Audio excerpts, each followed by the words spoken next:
It's time for our health report, and joining us now is Africa.54 health correspondent Lino Mudu with an update on global efforts to eradicate tuberculosis, right? That's right, Esther. The World Health Organization's Stop TB Partnership has just launched its global plan to end tuberculosis from 2018 to 2022.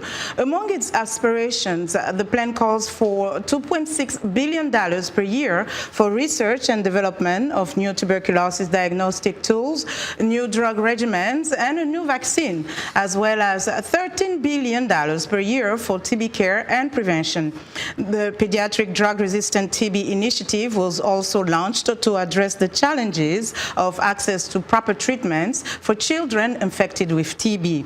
In 2018, 10 million people fell ill from tuberculosis, including 1 million children under age 15. 32,000 of these children had drug-resistant TB. The global plan aims to put 40 million people on treatment for TB by 2022, including 3.5 million children and 1.5 million people with drug-resistant TB. Now, a new report by the WHO and the United States Center for Disease Control and Prevention estimates that in 2018, over 140,000 people, mainly children, died from measles worldwide. 5 countries, the Democratic Republic of the Congo, Liberia, Madagascar, Somalia, and Ukraine, accounted for 45% of all measles cases in 2018. And there has already been a 3-fold increase in the number of measles cases reported as of mid-November 2019 compared to the same period in 2018. Measles is a highly contagious disease, and unvaccinated young children are at greatest risk of contracting measles and suffering its complications, including death. In the DRC, 250,000 people have been infected this year, more than 3 times the number of measles cases reported in the country in 2018. And challenges include poor infrastructure, a lack of access to routine health care, and shortages of vaccines. We would spend 2 or 3 months without having any cases. But during the epidemic, we started to record 2 cases, 1 case a day, and so on. That was during the epidemic. Before the epidemic, cases were rare. We showed to the population the advantage of the vaccination. A vaccinated child is a protected child. Even if the epidemic appears suddenly, he will always be protected. Observers say measles response efforts in the DRC have been largely hampered by competing priorities, including the Ebola response. UNICEF and its partners are conducting measles vaccination campaigns in the hardest hit areas, as well as providing medical supplies for treatment. Preventive care is any medical service that defends against health emergencies.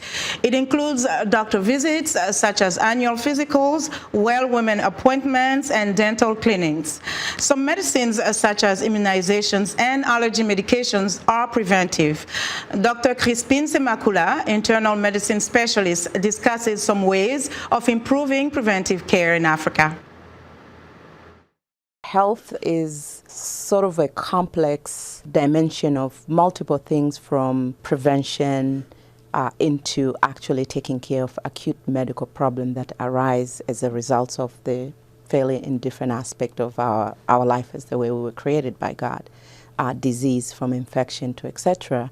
And I think the need for healthcare in general, especially particularly in the continent of Africa, where small amount of healthcare practitioners relative to the population, the biggest need is to focus on preventive care, to prevent people from getting diseases and keeping them healthy before they get diseases, because acute care just takes care of the secondary problem. In Africa, we do need to build our public health system, education in every aspect, not just of our healthcare provider, but the population, the community, in order to combat a lot of disease and not people getting into acquiring these diseases that at the end cost the government and the country and people a lot of money and life, etc. Prevention is better than cure, as they say. It seems like not a lot of emphasis is put on prevention. It is talked about, even in Africa, but it's just our resources are allocated into combating disease, and I guess because of issues with access to resources that you have to provide to the population. I think as our societies and our government are becoming more able to support healthcare system in the country, then we can move towards allocating more resources towards primary prevention rather than treating disease, and therefore training and developing primary care doctors like me as an internist. My main responsibility really as a physician, a clinician, is to manage people in an outpatient setting, preventing from taking care of their acute illnesses such as infection to chronic disease with their diabetes and high blood pressure, in order to prevent all those consequences of those diseases such as stroke, heart attack that we eventually tend to see in our communities, because that's the level we see people. That's the level we take care of people, not on day-to-day their hypertensive is managed. For someone like you who is able to work in the system in the United States, what kind of lessons do you think can be learned from this approach in prevention?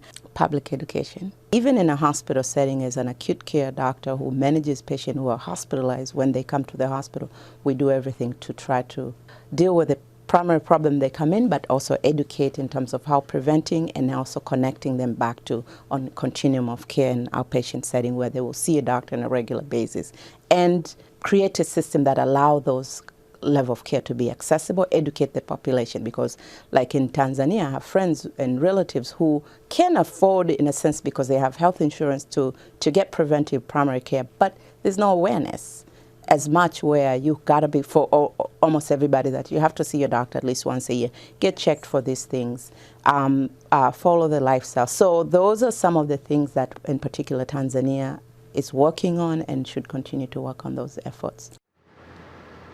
And that's our health report for today. To stay in touch, find me on Twitter at Lenore Mudu. Esther?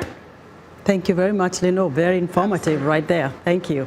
All right, be sure to watch Lenore Mudu's health report every Tuesday on Africa 54. And that's our show for today. Be sure to watch Africa 54 on our website at voaafrica.com. From all of us here in Washington, have a good evening.